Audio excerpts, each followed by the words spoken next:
Welcome back, Shalligators. Today, you know what? There's not a ton of celebrity stuff going on. I mean, Morgan Wallen threw a chair off a rooftop bar in Nashville. What kind of asshole even thinks of that? Like, you could have killed someone, you idiot. And I love Morgan Wallen and I love his music, but like, bro, what are you doing? Grow up, you're a father. Even if you're not. I'm not a parent and I don't throw chairs off of anything, weirdly. Anyway, there's not a ton going on. So I thought, you know what? This is maybe a good time for us to look at the psychology of a celebrity, because you know I love that. And if we're waiting for this particular celeb to do some really like wild, interesting things, we may not. And that's actually part of her psychology and part of her appeal. Yep, Sydney Sweeney. Best tits in Hollywood. You know who said that about her? It was her grandfather. I know. Dudes love Sydney Sweeney. Chicks love Sydney Sweeney. Like, we're all Sydney obsessed. And it seems like every time I turn around, she's got a new movie coming out, right? But the biggest one is that really adorable and sexy rom-com, Anyone But You, with Glenn Powell. And we did a little video on their possible relationship, situationship.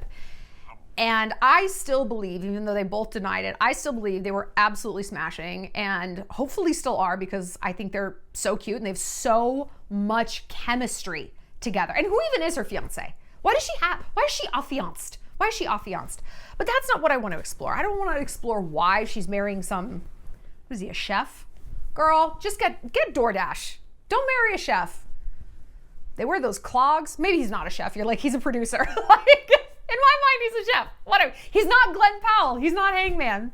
Okay? He's not. And nobody else is going to come close.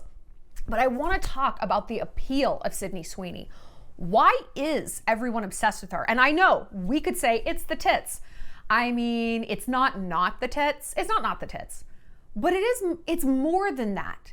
She has an appeal that I've spent quite a while analyzing, and I've broken it down. And I think it's going to be interesting. So listen, you might be a Sydney Sweeney type seductive character, and maybe not, but no matter what, you're going to learn something from this video, because I'm going to tell you a whole lot about the psychology of seduction and why guys are drawn to this particular type of woman, irrespective of the tits. Because what Sydney Sweeney is above all things, she kind of is the cool girl, but not the annoying, like, I'm cool, I love beer and farts and bukkake. Blech. She's not like a vulgar cool girl. She's like the laid back girl. We're gonna break it all down, but before we do, I don't know if you guys have heard, but I am doing a meetup in Southern California, in my hometown in Newport Beach, California, on April 20th. That's a Saturday, for traffic purposes. We're not gonna do things on a weekday in SoCal. And I would love to come and meet you guys. So, okay, we're doing it in one of my favorite boutiques down there. We're gonna have a little personal styling session. Bring any pieces of clothing that you like, maybe want a wardrobe refresh, a pair of jeans, you love a blazer, you don't know what to pair with. And the owners and I, we're gonna like zhuzh you up a little bit. I'm gonna have a photographer on hand so that then you can capture some like amazing professional photos. Obviously with me, we're gonna hang out a ton. But yeah, like maybe you need a new LinkedIn profile, Bumble, just Instagram, just for yourself. And for me, the biggest reason I want to do these meetups is to get girls together to make friends. You're also going to get your first month free in the Shallontourage if you're a new chickadee over there, where you can like keep connecting with people and just see what the vibe is like over there.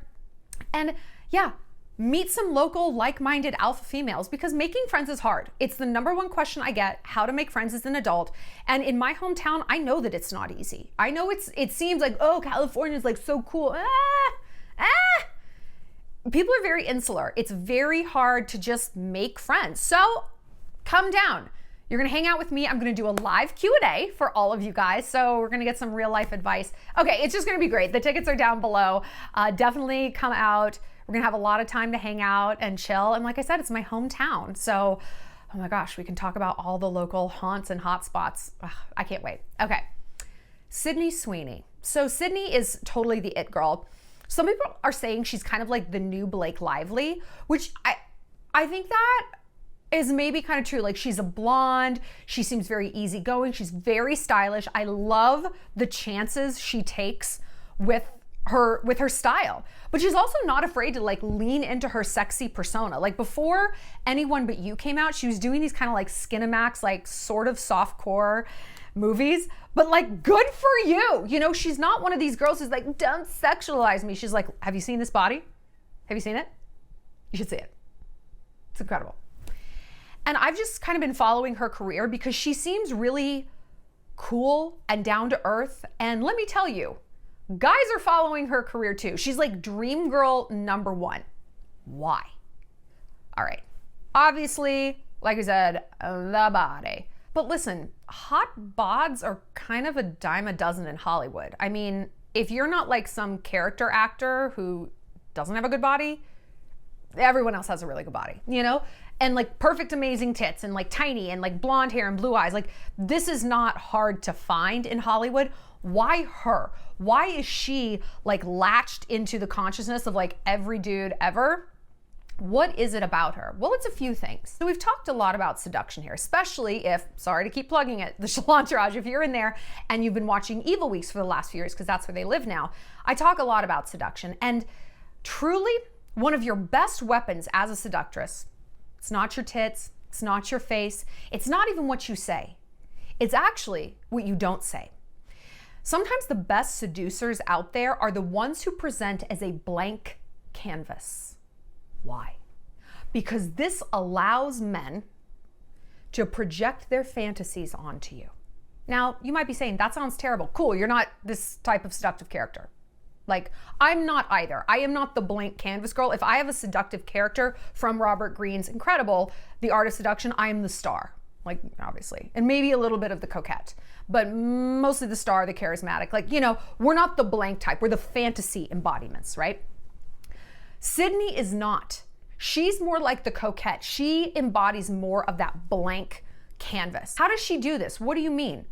She does not share a lot about her life. Like, she keeps it real low pro on social media. She's sharing photos from set.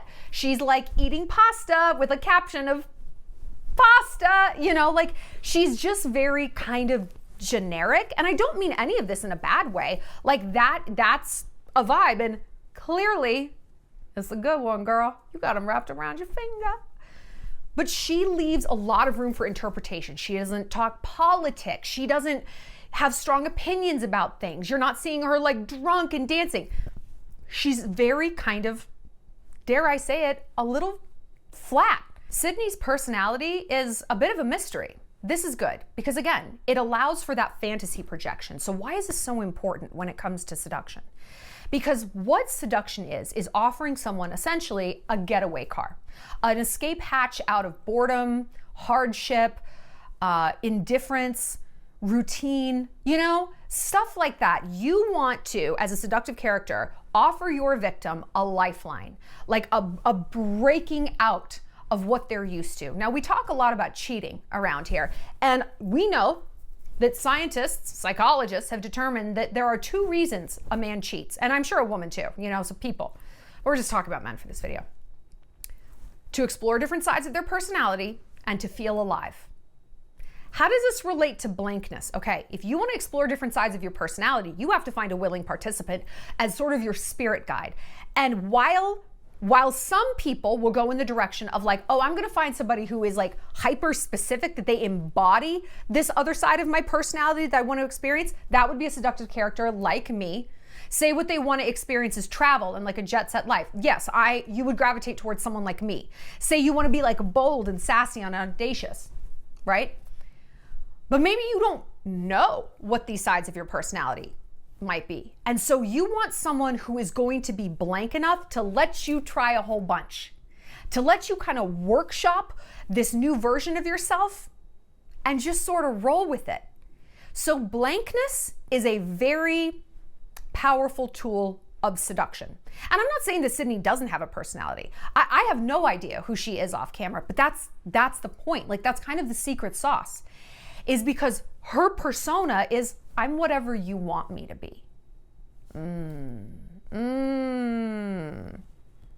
It's a pretty seductive phrase, isn't it? I will bend and shape to your fantasies.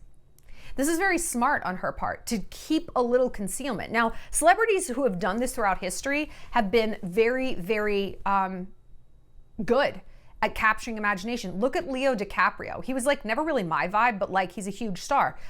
What do we actually know about him? Like nothing. Same with Jennifer Aniston. I mean, not that much. She's not out all the time, not in the way like the Kardashians are, where they're on a reality show and you know what they fight about and you know this, you know, it's these really, really, really big celebrities, they leave a lot of room for interpretation. Look at Beyonce. You never hear a word from that chick. Like, she doesn't do interviews. I've heard it's because she's not like bright enough to do them. Like, she will write them in, or somebody will write them for her, you know? But hey, she exists largely in mystique. To a degree, Rihanna has done this as well. I mean, I think she was much more out there when she was first on the scene, but now it's like, you don't hear shit from Rihanna. Where does she live? What does she do? What's her day-to-day like? What are her kids' names? Like, we don't know.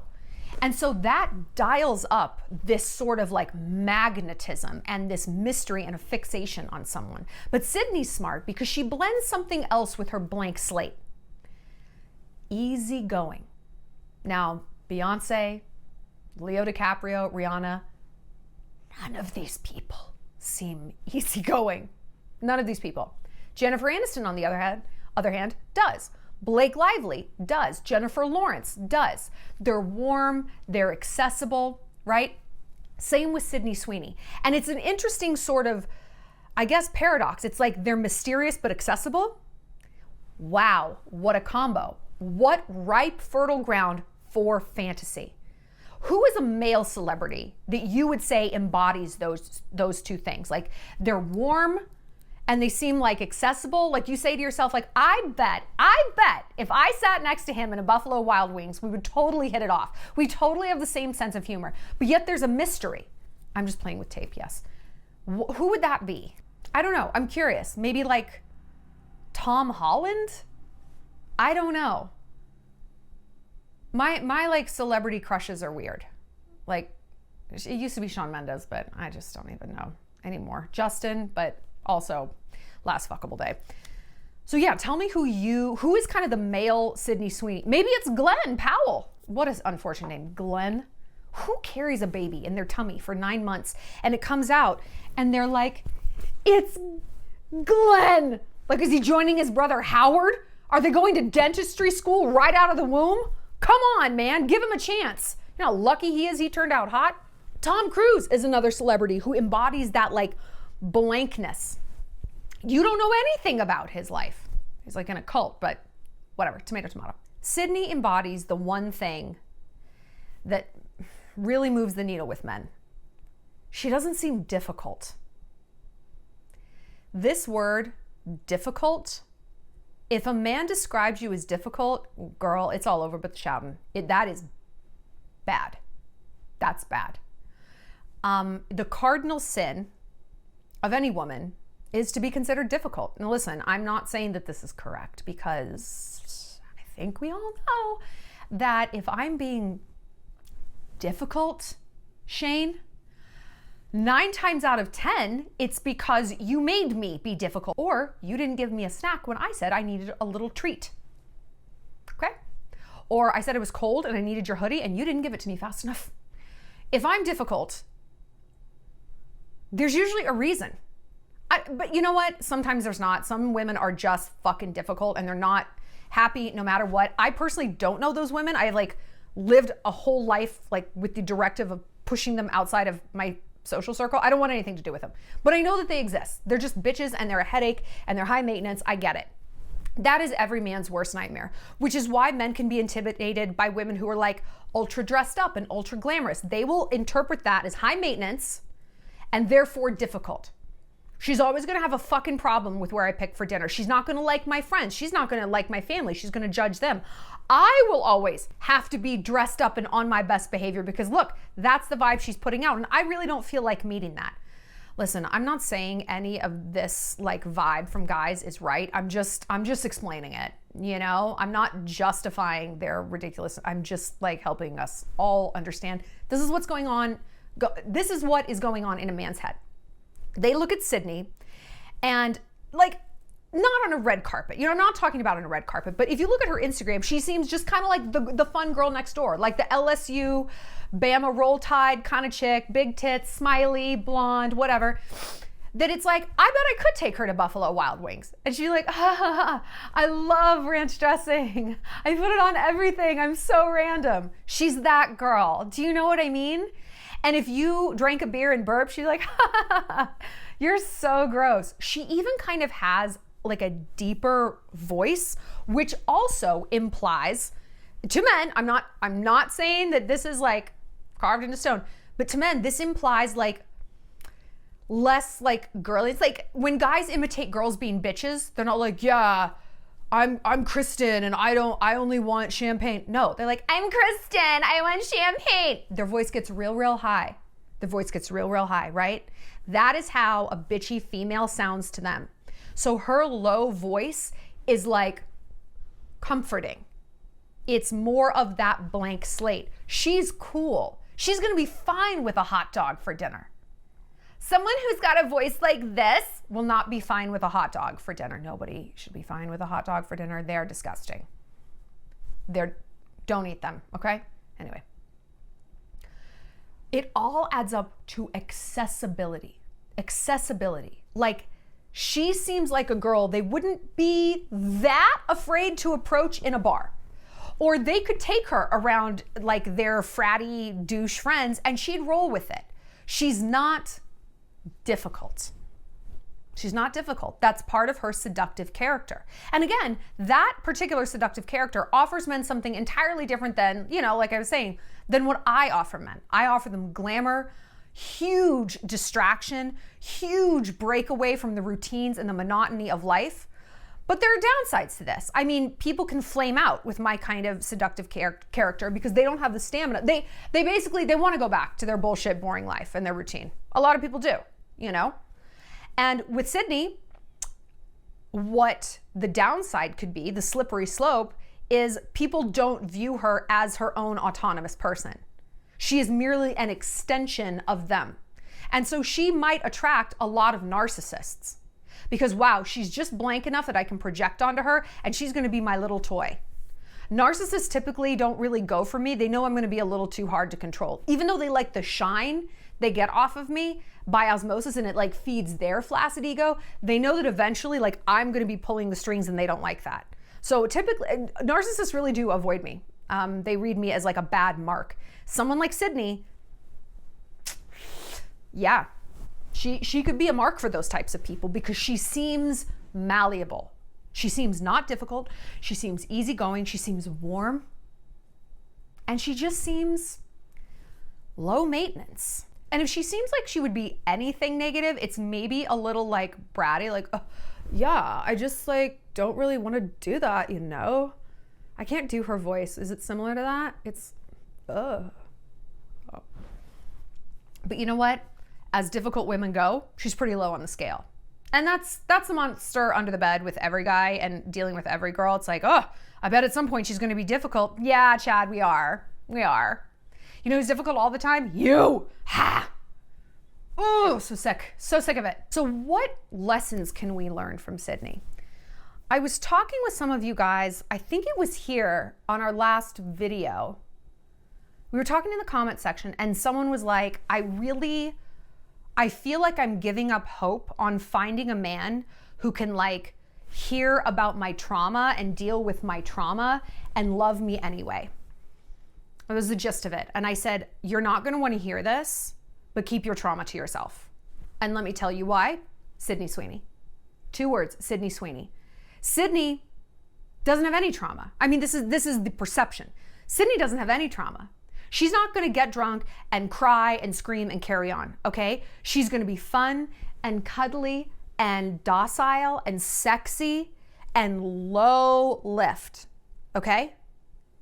And I know we could be like, but she's a celebrity. Like, forget, men being attracted to her, it's irrespective of her being a celebrity. The way the male celeb who you're attracted to is like, you're like blanking out all of the celeb neurosis that comes standard on these people. We're looking at them as if they were transplanted into normal society, okay? Because here's the thing about your trauma dump. It's working against you. We've talked a lot about this in the Shallontrage. A few weeks ago, I did a whole video because like the guy I'm dating, I have not done the dump. Like I haven't done the trauma dump. And I realized how upsetting it was for me that I hadn't like bleh, bleh, bleh, just like barfed out all of my traumas to him yet. And I'm like, holy shit, I'm checking myself right now because I didn't realize until this man that I had this like list of things, bad things that I felt like men needed to know about me in order to understand me. That's not incorrect. Like telling someone about the death of my father, an assault in college, getting canceled, whatever. It's not that I'm wrong, that would help somebody understand me. It absolutely would. What I was wrong about is that I needed to dump this out on a man in order to feel close to him. I was not paying attention to the fact that when I have done this historically, 9 times out of 10, it's actually moved us further from each other. There was one time that it didn't. Why? Like right now you're being like, oh, great. So I have to endure this trauma and I'm not even allowed to talk about it. You're absolutely allowed to talk about it. Do it with a therapist.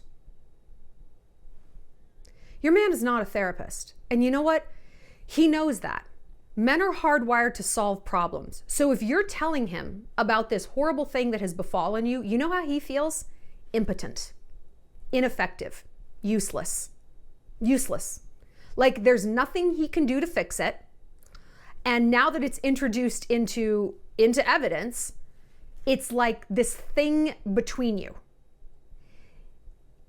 I don't know how else to say this. It's unattractive.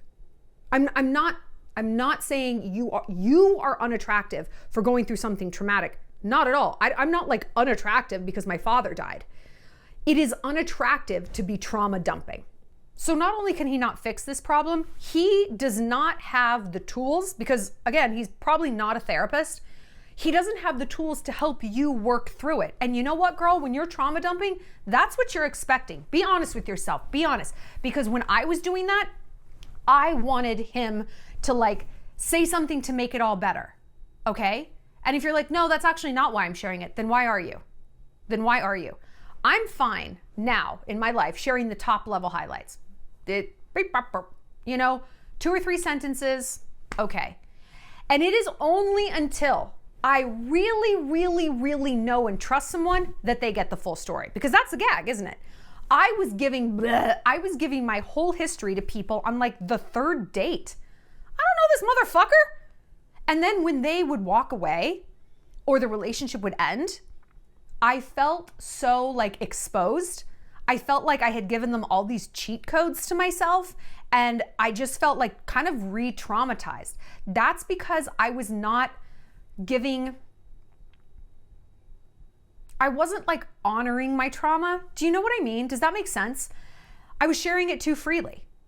I don't share my credit card number freely. I don't share naked photos of myself freely or keys to my house freely. Why was I sharing like these intimate, very formative experiences with like just some guy off Hinge?